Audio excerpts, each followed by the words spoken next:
Huge thank you to CIBC for making We Get It possible.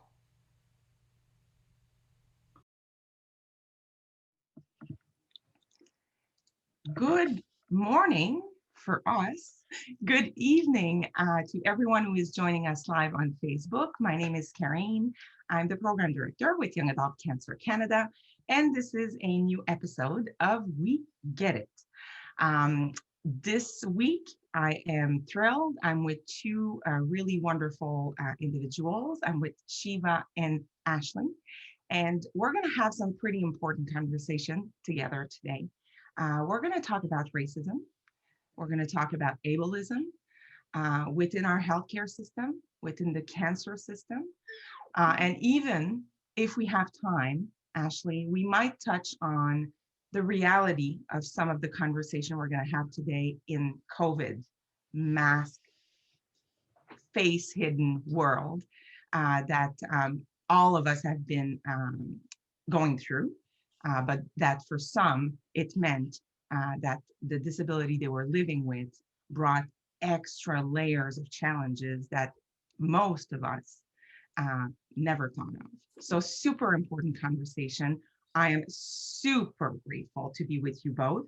To give my little description, so this morning I'm looking at myself in the camera and thinking, I look tired, only because I woke up not that long ago. I'm wearing my hair down, dark hair. I have a little jean jacket this morning because, as you might know by now, it is my favorite uniform, jean jackets. It is a pretty white day in Newfoundland. We had a lot of snow in the last few days. So it is quite clear and white, but still a really nice morning over here. And Ashley, Shiva, welcome. Thank you so much for being with me this morning. How about we just start with a brief introduction of you both? Let's start with you, Ashley. Sure. Thank you, Corinne. My name is Ashley. I am a white woman in my late 30s. I identify as kind of petite with long brown hair. I'm wearing a headset to access our conversation this morning, both to help me hear and also to make my voice clear for anyone who is listening. And I'm sitting in my home office. Sweet. Thank you. Shiva, how about you? Okay, hi everybody. My name is Shiva. So I am a brown-skinned male in my early 40s. I'm wearing glasses. I have a head of mostly black hair, not very much of it left. And I'm sitting in my kitchen with the window off to my right.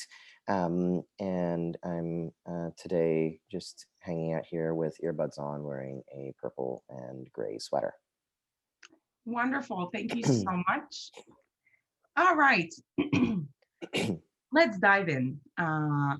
I said to you both before we started the recording how grateful I was that you were open to have the conversation we're going to have this morning. As you know, the We Get It episodes are about 30 minutes or so. There is no way we can go through all of it. But ultimately, I also know that revisiting and sharing stories about moments where you went through some racism, ableism, moments of discouragement, moments of lack of accommodation, talking about this is not easy. And so really, we know this, so let's do this so that it remains comfortable for you both. But I really hope that our conversation today, for those who might not have thought of those challenges, it kind of opens up this new intersectionality in our experiences, these new experiences that people live that we might not think of. So hopefully this can do that. And for those of you listening or watching who have faced some of what we will talk about with Ashley and Shiva, hopefully maybe you feel a little less alone and maybe feel like your voice matters, because it really does. So if we talk, I know parts of your stories, not all of it, but let's maybe start with you are a biracial couple. married. Ashley, you went through all kinds of experiences around cancer treatment, hospitals. How about you start about talking about your experiences in the hospital and some of the challenges you face? Sure. Thank you. I will do that. So I think it's important to start off with the fact that Shiva and I were not always married. We met shortly after my diagnosis while I was actually a graduate student, physically still in Newfoundland. And when we met, it actually had nothing to do with what I was studying or my cancer diagnosis.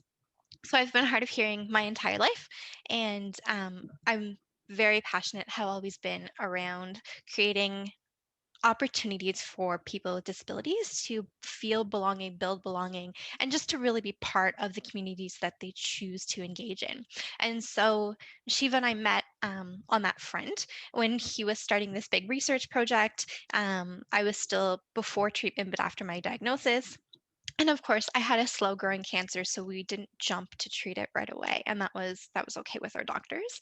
Um, and so eventually, we fast forwarded a bit. I was back in Ontario, and we did our opt to have treatment. And at the time when we first started down that road, Shiva had been wanting to propose to me, and I was telling him, no, don't do that. I might be a vegetable after treatment. That might be the end of my life. Like, don't do that yet. And finally, when I decided to pursue treatment, I was like, okay, you can propose to me now because I have hope that I can make it past this thing. And Mm, it was really, really scary. So I needed to know that there was hope before I would allow him to, be completely committed to me because I didn't want to ruin his life. And it was a big fear of mine. So because of my hearing loss and anxiety, which was in part of my diagnosis and what that anxiety came on from that, we faced a lot of challenges around treatment within the hospital setting. In particular, with my brain tumor, we weren't sure if I was going to be able to hear, to talk, to swallow, to walk, to do a whole bunch to breathe on my own after surgery. It was really scary.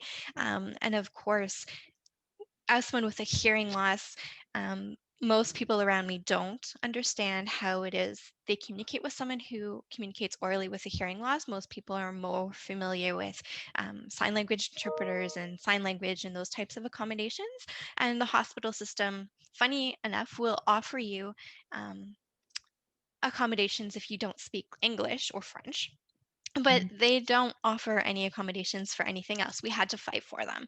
So we fought for Shiva to be with me at all points of the treatment journey in the hospital so that he could communicate with me and he knew how to communicate with me, because simply telling someone, I need to see your face or how to use my technology doesn't give them the skills they need to actually put that into practice. It's a habit. Habits are formed by practice. They're not formed by being told to do something. And so we fought the hospital really hard on that. And in fact, many hospitals do have accessibility offices, but when we consulted and tried to make contact with the accessibility office at the main hospital where I was treated, they sent us a list of hotel accommodations. I would maybe understand um, getting a list of hotel accommodations from someone whose job is not accessibility. But if your job is accessibility at the hospital, I expect you to know that asking for accommodations does not mean hospital, a list of places to stay around the hospital. It means, what do I need to get the most on my healthcare mhm. as a person with a disability? And once we got past that barrier, everyone just wanted to know, oh my goodness, your hearing loss must be related to your cancer. Fuck, no, it was not.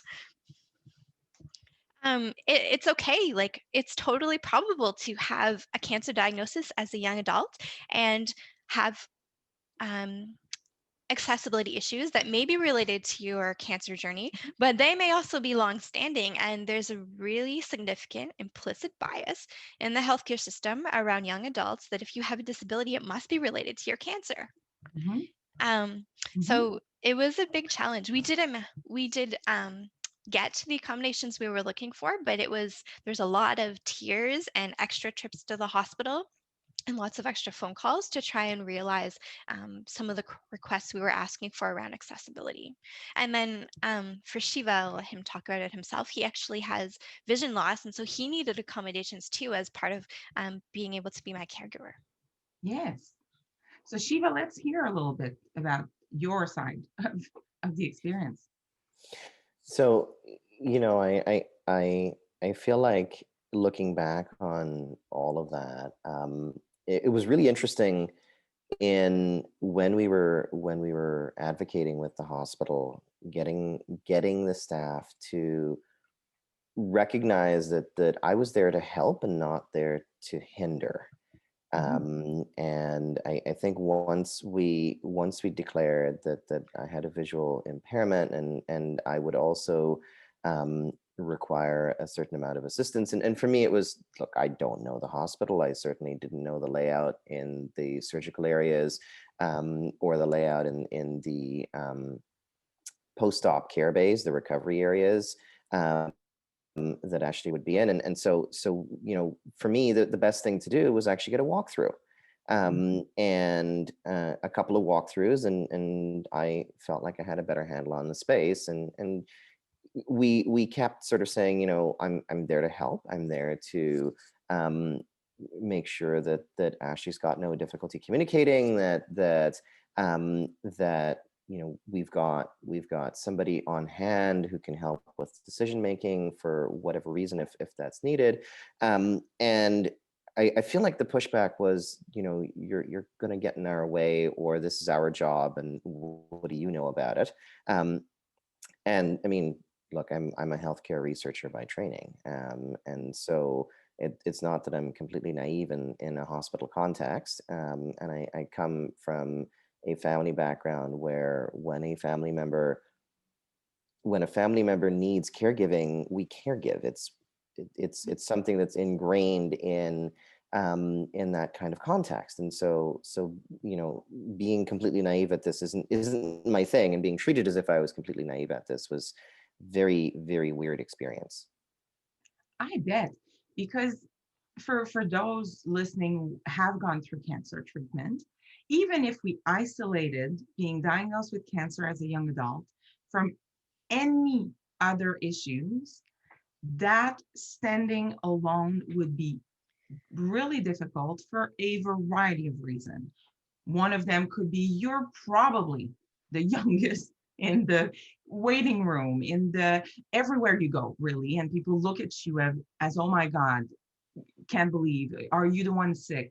What? So if you add layers of having to fight for basic accommodation to say, I need to be able to know where I'm going to support my wife. What do I know? Well, first, I know her. She is my partner in life. But then to have the anxiety to feel like this is not heard or received automatically in a hospital setting, to me is like, oh, geez, cancer is hard enough. If we have to fight for being able to understand what is being told to us, like Ashley, you must have felt so unsafe at times, I guess. I think that was definitely a big part of it for me to feel safe during my treatment. Not that cancer journey is a nice, safe feeling thing. It's not, it's awful. And there's huge mental health consequences of going through a cancer diagnosis and through the cancer journey that are lifelong, even into survivorship, as I'm learning. But one of the things I needed to feel safe, and everyone does, is, the ability just to know that they can communicate their needs to someone. And it's really scary when that is taken away.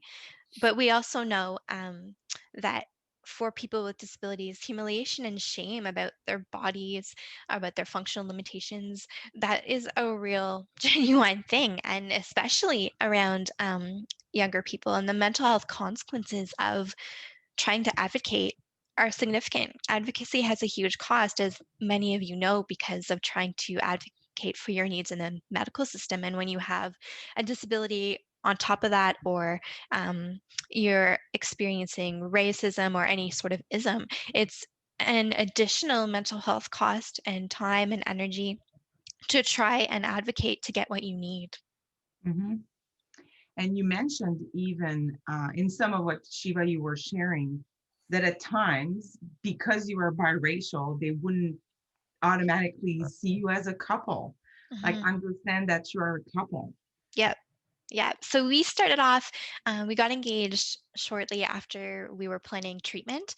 And we actually contemplated getting married in the hospital or right before I went into the hospital to start my treatment because of these concerns about people not recognizing Shiva at the time as my fiance, as my primary decision maker, which is how I wanted it and how I needed it. Mhm. Because we were not the same color. And for me, having grown up as a white female, a lot of this was some of my first experience with racism. And so, in addition to navigating sort of a new relationship and a new marriage with our in laws and all of those types of things, and cancer treatment and accommodations, we were also navigating racism. And that was one of my first times with it. So, it was definitely a really intense learning curve. And now, post treatment, there's a lot of processing that is still happening because at the time we were just, processing what we could and moving on to the next thing because there were so many fires we were constantly putting out. Yes. And I'm guessing, sadly for you, Shiva, that was not a first experience of being treated differently. Well, so I'm not from Canada, right? I wasn't born here. I didn't grow up here. And so, the interesting thing is race gets treated differently depending on where you are, Mhm. right? And so, if this were a different country, with a different history and a different kind of social structure, then it would have been different, right? But here we are, or here we were, sort of going into the setting, um, engaged, but not really certain that engagement, or Ashley say so, would actually um, allow me to be the surrogate decision maker, I think is the term that they use. And there's patients' needs, right? And there's patients' desires, and the system is built around the primacy and importance of those desires. And then when it comes to the involvement of loved ones in the system, that's also where the system breaks down a little bit, and it's like, well, no, we don't actually care about your needs in this particular case. And that, different country, different social stratification, that would not have even been a conversation, because there's cultural perceptions around caregiving, right? And I mean, I'm South Asian by ancestry, and so the cultural perceptions around caregiving in the South Asian diaspora in India, or in the Caribbean, or in anywhere where you find South Asian populations, is actually quite different, I've noticed, than sort of what people tend to expect as the norm in North America and in white cultures and white communities. So there was the "we don't look like each other." Mhm. And then there was also how I was processing caregiving, which I alluded to before, versus how Ashley was processing it, versus how the healthcare providers we were interacting with processed it. And there wasn't necessarily anyone who kind of got it, who experienced or was experiencing something similar. And so we were sort of trying to push the system, while not entirely being certain that the system was wanting to, or receptive to being pushed. Were it not for a cousin of mine who is an MD, and so my research background is as a PhD, and I have a cousin who's an MD, and when I was chatting with the cousin, and they said to me, "Keep pushing. You have every right to push, and you have every right to succeed in the pushing." And were it not for that piece of advice, I wonder if we would have had the courage to see it through all the way to the end. Lots of people kept saying no until they stopped saying no. And I know it's probably the naive part of me. There's a part of me that gets angry listening to this. And we talked about anger a little bit, Ashley, you and I, but at the same time, I feel like wouldn't one easy way. So let's say some healthcare professional happen to listen and say, "Oh, okay, maybe wouldn't the first step could be like respectful curiosity and questions. If I'm feeling like I'm missing something here, I'm not fully understanding the needs or the backgrounds or the cultural references, I can ask. There's a Yeah. way to ask. Isn't it the first easy step for connection and understanding? Mhm. Yeah. Ask. Yeah. Yeah. Anyway, it's, I'm sorry you went through that. And at the same time, I am um, humbled and inspired that you did push. And I want to believe that for some, I'm not, naive enough to think the whole healthcare system you went through is transformed after that, but that for some people, you made a significant difference in the way they have approached similar situations after. I want to believe that, but I don't know. We hope that certainly our healthcare team was enlightened with the journey, and certainly there was pushback around like, oh, I've had other student patients with hearing loss before. Why are you so special? And at first I was like, oh my goodness, am I a really selfish person? But no, like I'm a human, and I have a right to accommodations and access to services the same way anyone else does. And the reason why I'm the first person speaking up about it is because the system is built and it's so intimidating to make changes in the system, and to speak like this to authority and to argue with them. My surgeon and other people in my healthcare team, we had some really great arguments before I had treatment over this. And it takes so much to argue with people who are saving your life, um, and who are authority figures. And so it's not surprising to me that, I'm one of the only people who've spoken up about it. It's hard. It's really hard, and it's hard to be persistent, because it's one thing to speak up, but you have to then be very persistent because the system is just set up by white people for white people who are able-bodied, and don't have any sort of ties to equity deserving groups of any identification. Yes, and there's sometimes also the fear that, well, I don't want to piss off the people.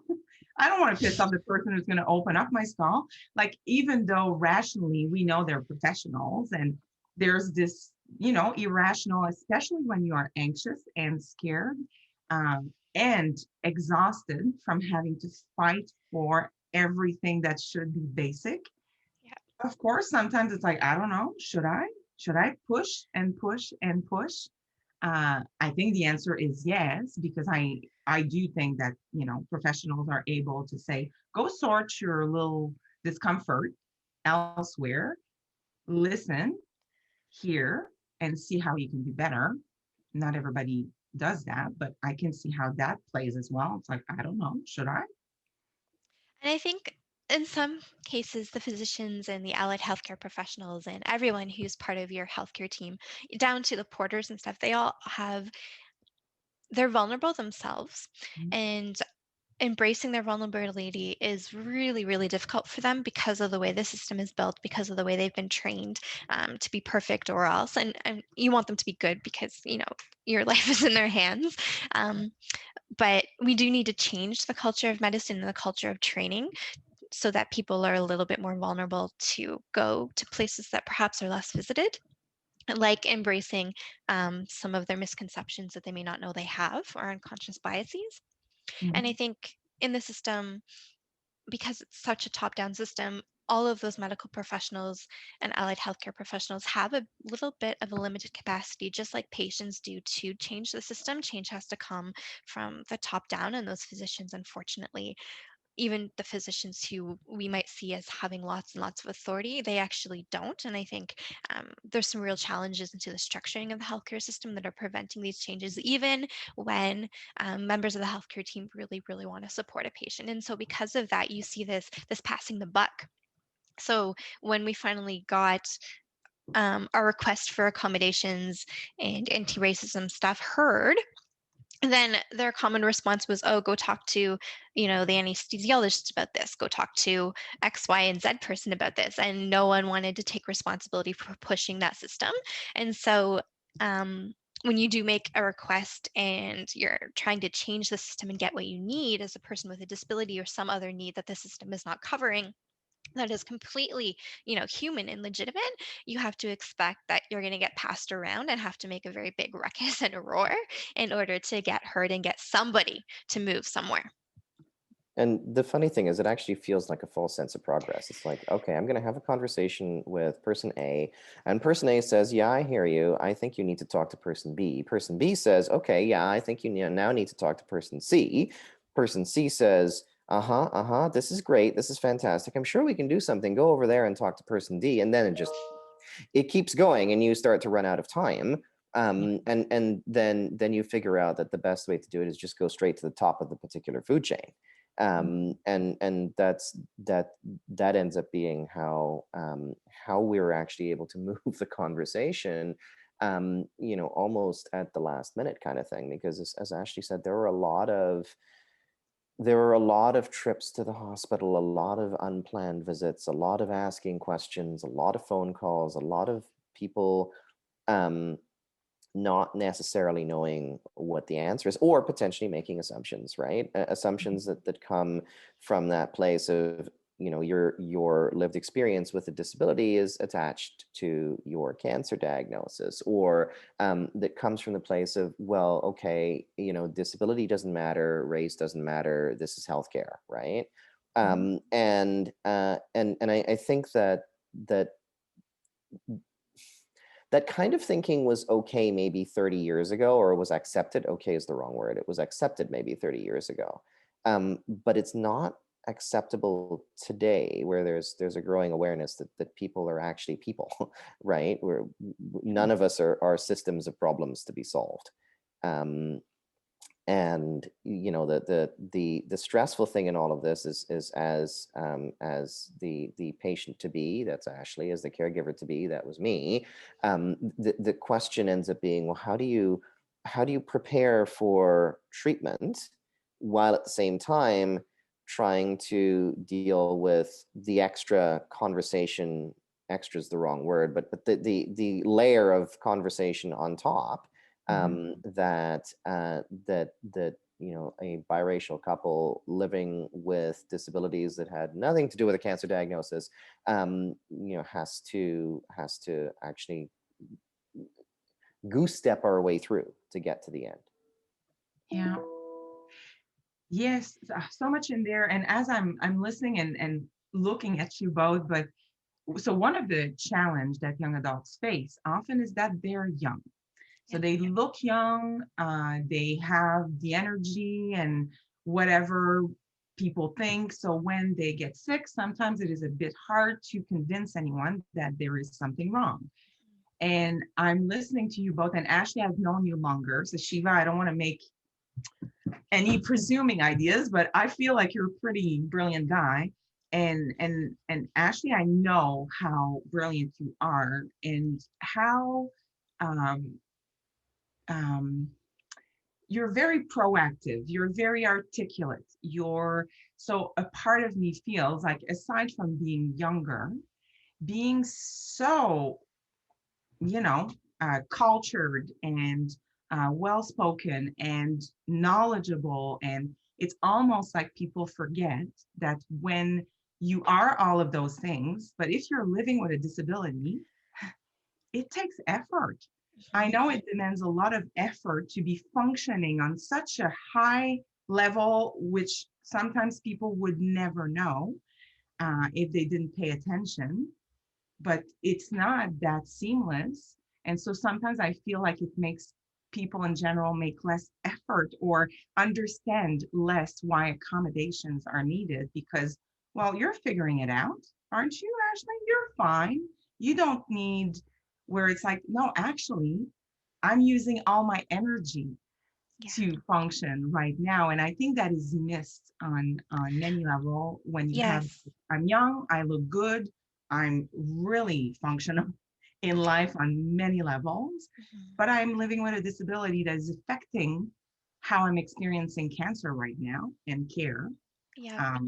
Would you say that some of that is in there? Yeah, absolutely. I think you are very accurate in describing the experience of many young people with cancer, whether they have disabilities or not. Mm, Because as you say, there is this idea that, you look fine, you're acting fine, you must be fine. But no, just because I'm able to, you know, do what I need doesn't mean I don't deserve mm, um, to be on to be understood as being honest when I'm asking for something or when I'm telling you something is wrong with my body. And certainly mm, from my healthcare providers, that was all part of the argument. Like, you look fine, you're hearing fine. Why are you so special? And we really need to shift this from, like, I don't see your disability, which is really 20, 30 years ago thinking, or I don't see your color or whatever. I don't see your difference, to I acknowledge this is a part of your experience and what you need, and what you're telling me, because you're human. And to deny that difference is really to deny your humanity. And it's really, really painful. It's not just I don't see your difference. It actually comes across as your difference doesn't matter. Mhm. mhm. Yeah, and it Very does. different. We need to do a better job, and the healthcare system needs to do a much better job at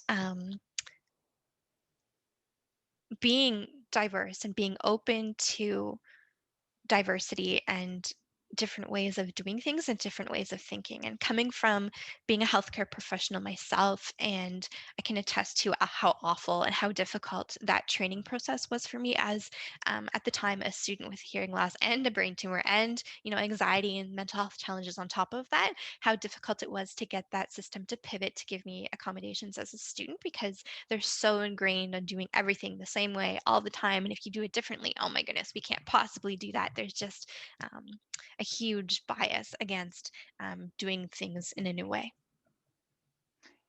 Yes. Do you have any hypothesis of why you think that is?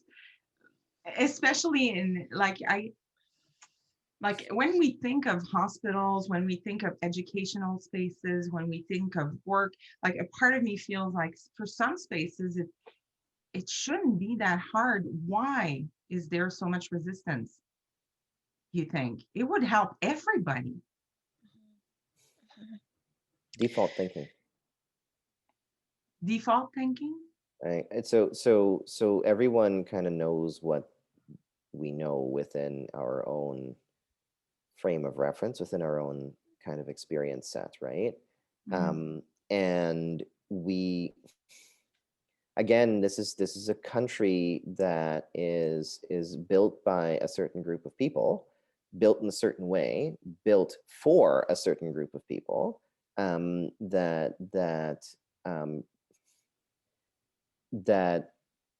in setting itself up the way it did, and in setting up all the systems that it set up, um, whether it's a difference, so whether it's race or culture or immigration or disability or language or whatever, if you're not part of that group that the system was built for, then the system, and I'm using that, I'm personalizing the word the system here a little bit, right? The system doesn't actually know what to do with you.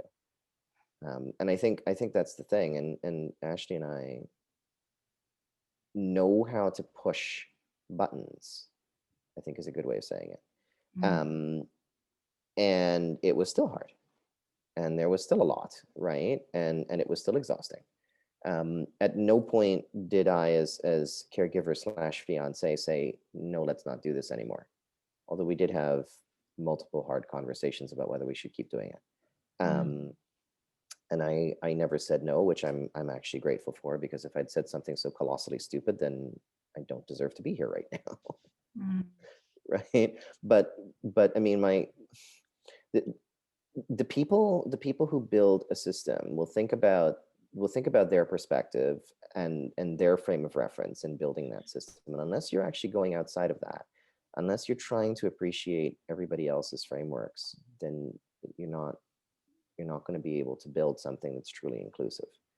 um, and in healthcare, that's what we have right now. Medical schools are trying to be more inclusive of their incoming medical classes of students every year. There are spots for students who are coming from low-income households. There's spots for Black students, for women, for all kinds of equity-deserving groups, for Indigenous individuals.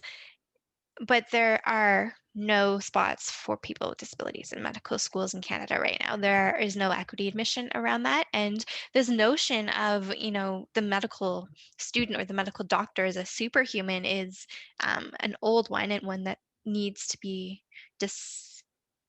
taken apart, because when people graduate from medical school, they pursue specialties, or maybe they pursue family medicine and to be a generalist, but they don't all need the same skills and talents. And to have one person who's capable of being, a surgeon, have amazing fine motor skills and full vision and all the things you might need for being a surgeon or not, is not the same things you need to be a really good psychiatrist or a good general practitioner. And yet when we require students to apply to medical school, we're expecting them to excel in all areas, and we're completely excluding students with disabilities as an equity deserving group. And a lot of that has to do with the regulatory health colleges and their examination policies, and their other policies are very discriminatory towards many different groups right now. So change is on the horizon, but it is very slow, especially for really talented students with disabilities who do aspire to have careers in healthcare. And when we're talking about inclusion and diversity, it's not about just getting the diversity through the door of medical school or other health sciences programs, or even into the hospital and staff positions to support administrators and things like that. It's also about retaining that diversity. So you're not going to be able to retain those equity deserving groups in healthcare unless they feel included and they can see themselves in healthcare, and they're able to, not face so much discrimination every single day when they come into work. And so for many cases, we can have students from equity deserving groups in medical school, but in many cases, they're not able to stay because the training is still very discriminatory, and certainly in the workplace it is. And if we can't then realize inclusion, we lose the diversity, and our capacity then for the system to change is not gonna be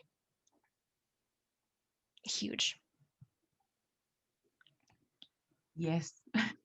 So many great points, and I hope food for thought, because I get that there are a lot of barriers to be broken, to kind of see evolutions on many levels, but a part of me feels like, well, we certainly need to start somewhere, and having those conversations is really important. And a lot of the healthcare professionals I know and work with, every time I bring forward things we've discussed with, well, people like you both and others, they are always open. But I'm aware that, those are individuals, separate individuals, where they have those conversations with us where they don't feel threatened, they don't feel judged, they don't feel, so then their openness to say, yes, correct. That is true. We could do better. So hopefully, I'm hopeful that us and we at YAC can maybe generate some of those conversations a little bit more in our healthcare system, with our friends and our colleagues' organizations. But I do admire so much what you both have done, because I know it was extremely demanding, and I know it has all kinds of other places and layers that we didn't even touch on today. The last piece, just to take a few minutes, if we can, because I've had with you, Ashley, a few conversations in relation to COVID, that I can't tell you how often I thought of it, but maybe it's just to have a real invitation for those working in the healthcare system, but also in workplaces, in public places, how this last year has been with masks, where you rely on visuals to communicate with people. It's a real thing, and they haven't really yet come up with the proper transparent mask, or that never really worked out, correct? Yes, it's not really caught on. The Canadian Hard of Hearing Association has a clear mask available. I haven't actually personally tried this clear mask. My husband and I have some clear masks from the Canadian National Institute for the Blind, which stocked them of a different make, and that one seems to work for us. But it is a single-use mask, and many people don't want to spend the money on a disposable mask. What's a one-time use? The fogging up is one of the challenges. There are lots of prototypes, so hopefully there'll be one on the market soon that's a little bit more accessible to people in the public and also professionals. But definitely for people with hearing loss, the masks have been a real challenge. Everything from not being able to communicate readily with people in public and feeling really uncomfortable and unsafe when you go out for groceries, but also the shame that you might feel or that I have felt in asking people to pull down their masks from behind, a screen, a plastic screen, because I need to see them and I can't communicate with them, and their refusal to do that in many cases. So there are people within the ACT community, I'm not the only one, who identifies as deaf or hard of hearing, and I know that it's a real challenge for that community. With exacerbated effects on mental health and isolation when masks are part of our everyday life. And very, very few times have I seen a clear mask anywhere. And in fact, have pivoted my job in part because of the masks and noise and the hospital's downright refusal. This is not the hospital where I had most of my treatment. I work at a different hospital. And their downright refusal to get in a clear mask and pay for it. Yes, it's anyway, again, we could have an entire episode just talking about that because I'm thinking of you, both of other members in our YAC community. I'm thinking of elderly people. My Yeah, mom can't hear yeah, much.